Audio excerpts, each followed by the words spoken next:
today's video we are going to unbox and review the Glowpro LED pen flashlight. As the name suggests, it has the dimensions of a pen and weighs around 25 grams. You can clip it on your shirt or jeans. There are 3 different light modes of this pen. The body is made up of aluminium. You will need to buy 2 AAA batteries separately as it is not included in the box. It comes in only black color only.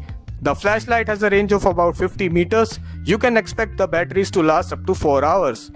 The name of this model is P20 and the country of origin is China. Its switches are located at the top. If you press it lightly, it changes the light mode. If you press it firmly, it turns on or off the device. So there are 3 different modes. I will try to demonstrate to you one by one.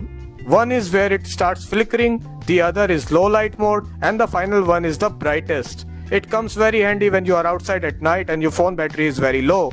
You can roam around safely. So if you want to buy this, I will leave a link in the description box.